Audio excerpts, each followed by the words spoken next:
A indignação de quem está há uma semana sem energia elétrica. Um produtor rural de Orizona decide levar parte do prejuízo para uma agência da Enel. E hoje eu tenho 50 litros. Em Anápolis, um homem que invadiu uma casa para furtar tenta se esconder da polícia debaixo de uma lona. O governo volta a afirmar que em janeiro, Goiás começa a vacinação contra a Covid-19. O estado tem 7 super freezers necessários para armazenar a vacina americana. Mas a Secretaria de Saúde ainda está avaliando se pode usar essa estrutura. Vem, gente, que o Jornal Anhanguera já está começando.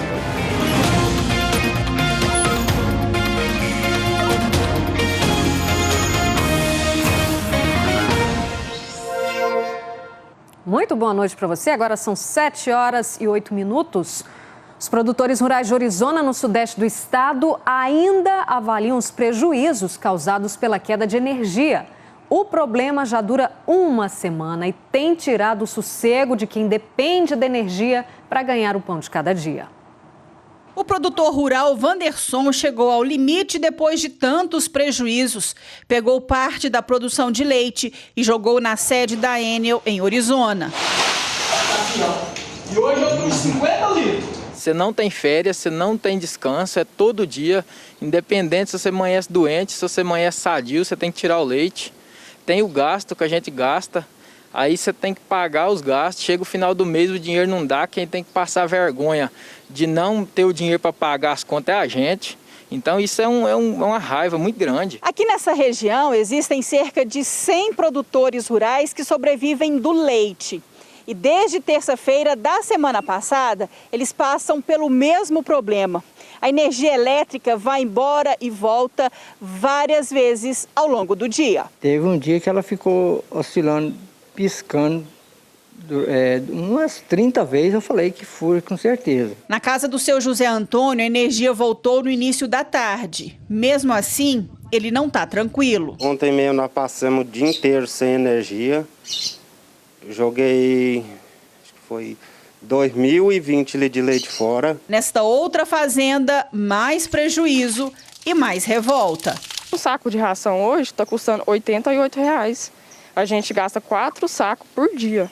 Então o custo é muito alto. E na hora de pagar? Eu penso, é na hora de pagar mesmo, né? Não é na hora de pagar.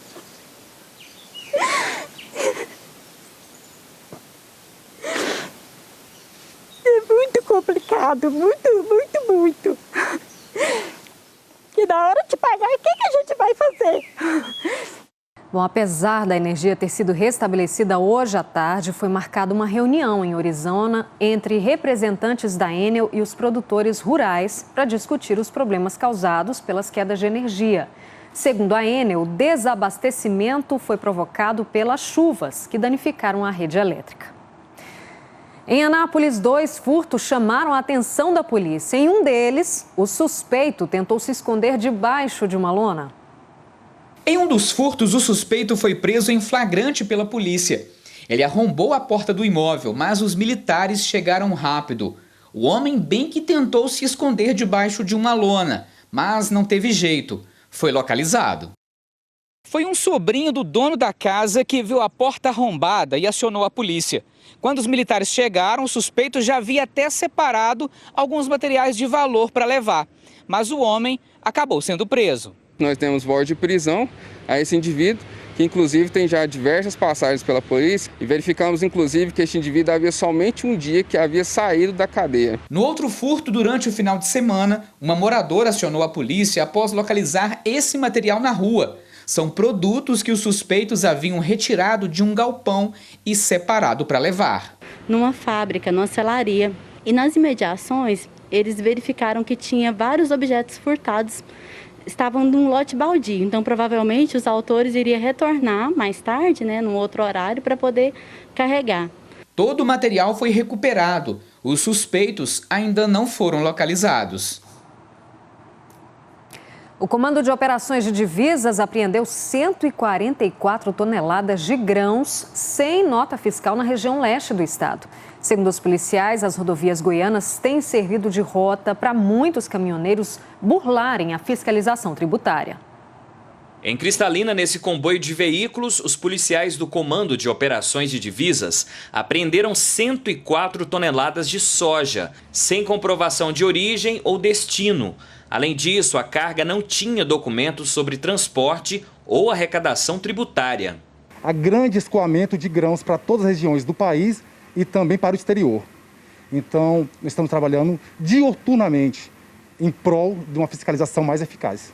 Nessa outra fiscalização foram apreendidas 44 toneladas de arroz, que estavam sendo transportadas também sem documentação. Só nos últimos dias foram feitas 3 apreensões de grãos na região leste do estado, somando quase 150 toneladas. Nesse tipo de apreensão, a carga sem documento e o veículo são levados para a Secretaria da Fazenda. E para reaver o produto, os proprietários legais dessas mercadorias são obrigados a pagar o devido imposto, mais uma multa pelo transporte irregular. O ICMS é o principal imposto do estado. E esse imposto ele é destinado principalmente para a saúde, em detrimento da pandemia agora, está pesando demais, destinado a folha de pagamentos dos funcionários do estado de Goiás. 25 pessoas morreram este ano vítimas de atropelamento no perímetro urbano da BR-060 em Rio Verde. Segundo a Polícia Rodoviária Federal, a imprudência de pedestres ao atravessar a rodovia é a principal causa dos acidentes. Faustina Conceição de Souza, de 46 anos, morreu atropelada no domingo à noite. O acidente foi na BR-060, no perímetro urbano de Rio Verde, no sudoeste do estado. O motorista que atropelou a mulher disse para os bombeiros que ela entrou na pista de repente e que não deu tempo de evitar a batida. Essa foi a 25ª morte esse ano por atropelamento aqui na BR-060, no trecho que a rodovia corta a cidade de Rio Verde. A PRF contabilizou de janeiro até agora 60 acidentes desse tipo. 37 pessoas ficaram feridas. Números que poderiam ser evitados se todo mundo usasse as passarelas como forma de travessia da pista. Normalmente o perímetro urbano é um local com maior fluxo de veículos, maior fluxo de pedestres. E mesmo os veículos respeitando o limite de velocidade, muitas vezes eles têm que redobrar a atenção, tanto o condutor do veículo quanto o pedestre. O trecho é bastante movimentado. Hoje à tarde, nossa equipe flagrou um homem atravessando a rodovia, se arriscando numa área sem segurança e até pulando a mureta que divide as duas pistas. Detalhe, ele estava a poucos metros de uma passarela. São duas no perímetro urbano de Rio Verde, além desse túnel no acesso aos bairros da região sul da cidade. Um pouco que você transita aqui na rodovia, você já vê várias pessoas pulando a grade. Muitas vezes não percebem o risco que elas estão correndo. Às vezes deixam de andar poucos metros para usar uma passarela, para usar um túnel, poderia evitar uma tragédia. E uma perseguição de um carro a uma moto em alta velocidade terminou mal. O adolescente que pilotava a moto foi atropelado e arrastado por cerca de 200 metros. O Emerson Ferreira está ao vivo com mais informações. Emerson, boa noite para você. O que levou tanta violência contra esse rapaz?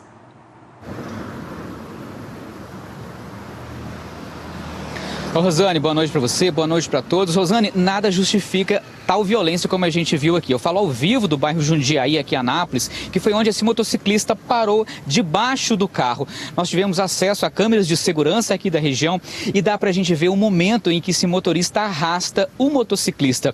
Segundo a polícia, essa confusão começou quarteirões atrás de onde eu falo agora, que foi onde esse motociclista teria batido nesse carro de passeio e fugido do local. Em seguida, o motorista então iniciou essa perseguição atrás do motociclista. Aqui, alguns metros à frente, esse motorista acabou derrubando o motociclista, segundo testemunhas, passando por cima do motociclista e ainda o arrastando por cerca de 200 metros. Várias pessoas que estavam aqui na região precisaram levantar o carro para retirar o veículo sobre o menino e poder socorrer esse rapaz que tem 17 anos e que está bem. Esse motorista agora vai responder por tentativa de homicídio, Rosane. Que absurdo. Obrigada, Emerson. E a Caixa liberou nesta segunda-feira a última parcela do auxílio emergencial. Vamos então para Itumbiara conversar com o Bruno Dourado, que tem mais informações de como é que está funcionando esse pagamento, né, Bruno? Boa noite para você.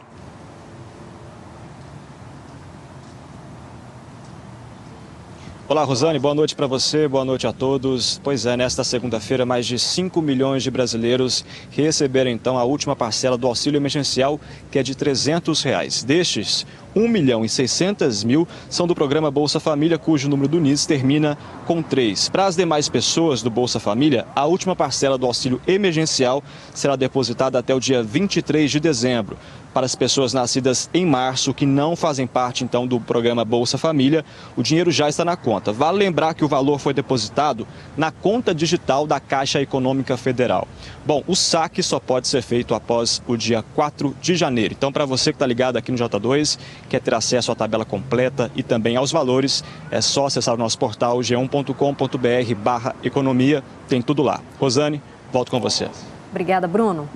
Moradores de Mineiros já estão se preparando para desligar o sinal analógico. A partir do dia 31 de março do ano que vem, Mineiros e outras 8 cidades de Goiás vão receber apenas o sinal digital de TV com melhor qualidade de imagem e de som. Quando a dona Neuza senta na frente da TV, ela sabe bem o que quer assistir. Eu assisto os jornalistas de manhã da Rede Globo e continuo na programação. Na casa do seu Valdemir também é assim, mas ele ainda assiste TV com o sinal analógico e de vez em quando fica cheio de chuviscos. Ele improvisa para tentar melhorar a imagem. A gente vai regulando devagarzinho, vai torcendo para um lado, para o outro aí, até que a imagem melhora e fica boa. E esta é a realidade ainda de muitos moradores de Mineiros.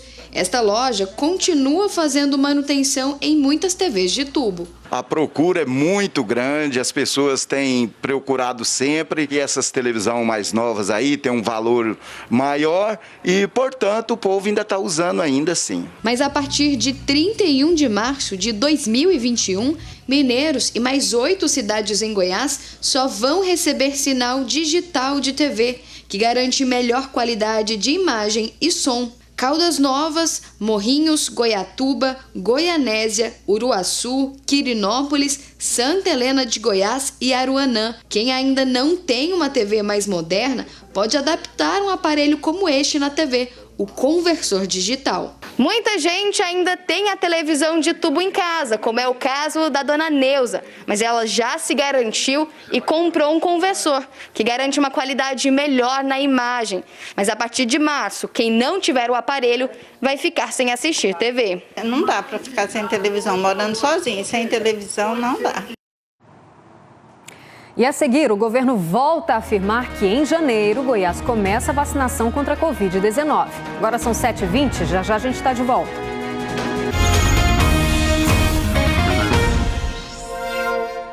(7h22), estamos de volta. Goiás vive hoje um apagão nos dados da Covid-19. Não dá para saber quantas pessoas se contaminaram no último mês, nem a situação dos leitos de UTI, porque o sistema que é abastecido pela Secretaria de Saúde foi desligado. Em apenas um dia, Jataí, no sudoeste goiano, registrou 101 novos casos de Covid. É um número expressivo, se levarmos em conta que a média mensal era de 15 casos por dia. A cidade flexibilizou a abertura do comércio e das escolas particulares, que voltaram a ter aulas presenciais. O problema é que os últimos casos registrados de Covid-19 em Jataí e em outros municípios não foram divulgados nos últimos 3 dias pela Secretaria de Saúde do Estado. Uma pane elétrica provocada pelas chuvas danificou os computadores, que foram desligados para evitar danos ainda maiores. Esses dados nós continuamos compilando. Assim que o sistema estiver absolutamente ok do ponto de vista de estabilidade de energia, a gente volta a divulgar, como divulgamos até agora, mantendo a transparência para a população. A falta de informações aconteceu justamente num momento em que muita gente parece ignorar a pandemia. O coronavírus não vai pegar ninguém. São festas, bares lotados, aglomerações com muita gente sem máscara. Há um mês, o estado registrava pouco mais de 267 mil casos de coronavírus. Até sexta-feira, quando foi feita a última atualização, o estado tinha mais de 293 mil casos de Covid-19 e 6.549 mortes por causa da doença. E tende a piorar com as festas de fim de ano, né? principalmente após o Réveillon. Então eu espero que as pessoas não desanimem, é um conselho que eu dou, não desanimem, não desistam das medidas de prevenção, porque é aquela história, nós estamos muito cansados, mas o vírus não se cansou da gente. E enquanto outros países começam a vacinação contra a Covid-19, por aqui a vacina não sai da disputa política. De novo, o governador de Goiás criticou o governo de São Paulo por anunciar a imunização antes que a Anvisa aprove a vacina produzida pelo Instituto Butantan. Por outro lado, a rede pública e a rede privada do estado se preparam para receber a vacina da Pfizer, que precisa ser armazenada numa temperatura super baixa. O Plano Nacional de Imunização apresentado pelo governo federal não indica a data para o começo da vacinação. São Paulo segue afirmando que, por lá, as pessoas serão vacinadas a partir de 25 de janeiro. Em entrevista à Globo News, o governador de Goiás, Ronaldo Caiado, criticou mais uma vez o governador paulista, João Dória. Ele não pode, de maneira alguma, dizer o dia que ele vai iniciar a vacinação. Até porque a vacina, a Coronavac, ela não superou ainda a terceira fase. E não foi só no Brasil. Ela não tem a certificação de nenhuma agência também internacional. Então, a única que tem é exatamente a da Pfizer-BioNTech. Amanhã, o Instituto Butantan, que está produzindo a Coronavac em parceria com um fabricante chinês, pediria autorização para a Anvisa para o uso emergencial da vacina. Mas a data foi revista. E agora o Butantan pretende enviar os dados completos no dia 23 deste mês, para pedir o registro definitivo. Desse modo, a vacina que deve chegar primeiro à população é a produzida pela Pfizer, que já vem sendo usada no Reino Unido e nesta segunda-feira começou a ser aplicada nos Estados Unidos. A semana começa mais uma vez com os ânimos acirrados entre São Paulo, Goiás e o Ministério da Saúde. Num evento no Hospital das Clínicas aqui em Goiânia, o governador Ronaldo Caiado afirmou que a vacina estará disponível já no mês que vem. E não apenas para São Paulo, mas para todos os grupos de risco em todos os estados brasileiros. Estamos aguardando a chegada da vacina o mais rápido possível, com previsão real para o mês de janeiro, onde nós daremos prioridade a toda a área da saúde em primeiro lugar, para que possamos aí avançar depois num plano nacional, chegando a todos os segmentos da sociedade. São duas as preocupações, a vacina e onde guardá-la, caso o governo federal feche a compra de 70 milhões de doses da Pfizer, que precisam ser armazenadas em temperatura abaixo dos 70 graus. Acontece que aqui no estado há poucos ultrafreezers, como são chamados os equipamentos. Este fica no Hospital das Clínicas, da Universidade Federal de Goiás, e chega a menos 80 graus. O governo do estado tem hoje 7 freezers parecidos com este. Para a infectologista Cristiane Cobal, o número reduzido de equipamentos não é um problema. Nada é empecilho, mas você tem que ter uma rede de armazenamento dessa vacina adequada. Então, para armazenar a vacina menos 70 graus Celsius, depois de retirada, ela vai durar em geladeira comum de imunização por volta aí de 5 dias e após ser diluída por volta de poucas horas. Eu tenho certeza absoluta que é possível sim. Nada é mais difícil do que convivermos com a Covid-19. Nesta clínica particular de vacinação em Goiânia, a câmara fria oferece temperatura que vai de 2 a 8 graus negativos. Agora, com a possibilidade da compra da vacina da Pfizer, os donos acabam de comprar 2 ultrafreezers, cada um no valor de R$40 mil.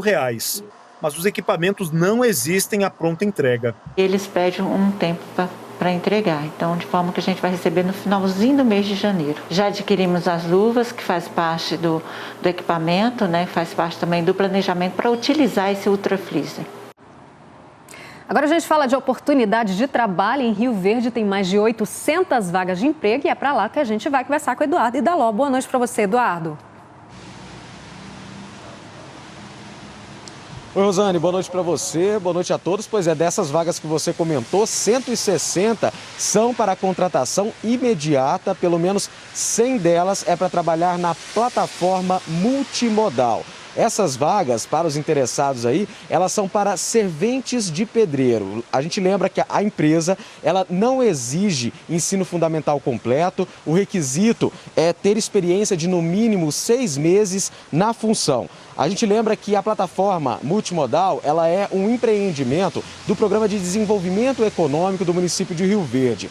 E isso obriga a empresa a destinar pelo menos 70% das vagas de emprego na empresa para pessoas residentes aqui em Rio Verde. Para as pessoas que ficaram interessadas, então, basta fazer um cadastro. O site da prefeitura, onde está disponível esse cadastro, então, para os interessados a concorrerem a essas vagas, é o www.rioverdego.gov.br. E tem mais, uma indústria aqui de Rio Verde, ela está contratando 60 pessoas para trabalhar como operador biodiesel. Os interessados precisam ter experiência com extração ou refinaria de óleo biodiesel ou também ter operado já em destilaria de usina de álcool e açúcar. Basta então enviar currículo para grupocereal.com.br. Volto com você, Rosane.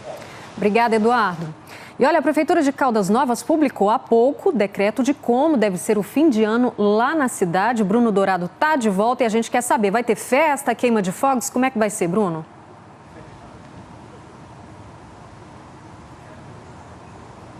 Não vai ter, viu, Rosane? Este ano, pelo menos em Caldas Novas, Natal e Ano Novo, não vai ter show artístico, carro de som e muito menos o famoso trio elétrico, né? Muito comum lá na cidade. Bom, bares, restaurantes, hotéis e parques aquáticos só poderão realizar evento mediante um alvará da Vigilância Sanitária. O estabelecimento que conseguiu o alvará e não obedecer às regras do decreto divulgado hoje poderá ser multado e também interditado. O decreto confirmou também que a Prefeitura não vai realizar, então, queimas de fogos na virada do ano.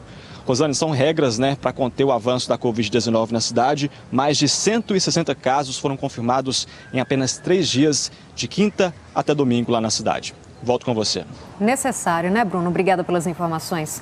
E olha, em tempos de pandemia, a gente continua falando de aglomeração. Uma festa em Valparaíso reuniu mais de 250 pessoas e muitos adolescentes. Daiane Jardim, boa noite para você. Como é que terminou essa festa, afinal?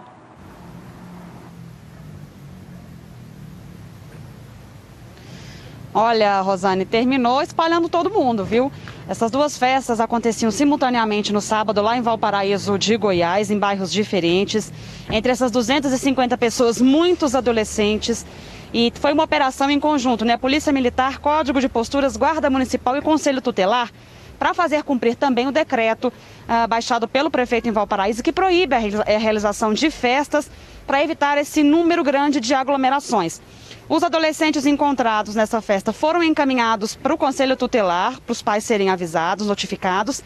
E na revista, né, na vistoria da polícia, um adolescente foi pego com 50 gramas de maconha e a polícia descobriu que ele era um foragido do Distrito Federal, foi condenado lá, né, tinha que estar cumprindo medidas socioeducativas por ter cometido ato infracional de roubo. Ele foi então capturado e reconduzido para o Distrito Federal. E a gente lembra, né? Esse momento é um momento de tomar cuidado ainda, né, Rosane? Evitar festas.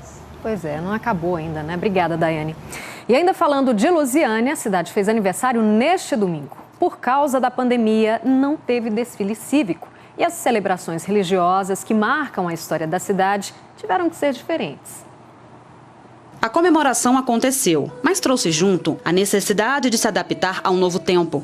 A tradicional Missa dos Olhos, uma das principais manifestações da festa de Santa Luzia, foi celebrada com distanciamento e pouco mais de 100 fiéis.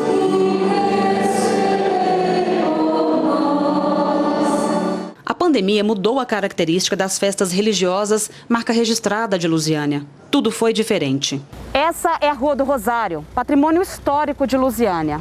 Por aqui passam as principais expressões culturais e de fé da cidade. Só que esse ano, os festejos coletivos deram lugar às manifestações individuais e aos cuidados para evitar aglomerações. Mas certamente nas orações de quem sempre esteve presente aqui, está um pedido especial, de que em 2021 ela seja tomada de muitas celebrações e agradecimentos. Como, por exemplo, a procissão do Fogaréu, que retrata as 3 estações dos últimos passos de Jesus antes da crucificação. E a peregrinação da Folia de Rua, que encerra as celebrações da festa do Divino Espírito Santo. A Fátima sempre abriu as portas de casa e do coração para o Divino e seus seguidores. Uma emoção que ela espera reviver em 2021. Que nós possamos nos encher de esperança e de alegria, que no próximo ano a gente possa estar unido na celebração dessa grande festa em honra ao Divino Espírito Santo. E o que pode ser um pequeno tornado foi flagrado por vários moradores da região de Anicuns. A força do vento levantou a terra vermelha e o fenômeno pôde ser visto de várias partes. É diferente de um redemoinho que começa a girar no solo. O tornado começa com uma nuvem funil e se forma quando ela toca o solo. Especialistas em meteorologia da Universidade Federal de Goiás acreditam que pode ser isso que aconteceu. E a nossa imagem do dia é o lugar que uma mamãe gambá escolheu para ter seus 7 filhotinhos, gente. Dentro do ar-condicionado do prédio da Guarda Civil, um local bem fresquinho, né? Olha lá. Olha, os servidores ouviram uma barulheira danada no aparelho que de repente parou de funcionar. Foi aí que eles perceberam que podia ter moradores estranhos lá dentro. Dito e certo, técnicos da Agência do Meio Ambiente descobriram a família escondida e deu trabalho para tirar toda essa turminha de lá. A mamãe gambá estava assustada, não parava de reclamar. Lembrando que esse gambá aí não é perigoso, viu, gente? Nem solta aquele cheirinho desagradável. Eles só se alimentam de bichos venenosos, como escorpiões e cobras. Toda a família de gambá foi devolvida à natureza. 7h35, o Jornal Anhanguera vai ficando por aqui, ó. Um beijo, um cheiro para vocês, especialmente para a Luziânia, que fez aniversário ontem. Olha só, e é de lá que a gente encerra com o Jornal Anhanguera de hoje, do centro de Luziânia, que fez aí 274 anos. O nosso abraço a todos os moradores aí da cidade. Um cheiro, né? Tchau, gente, até amanhã.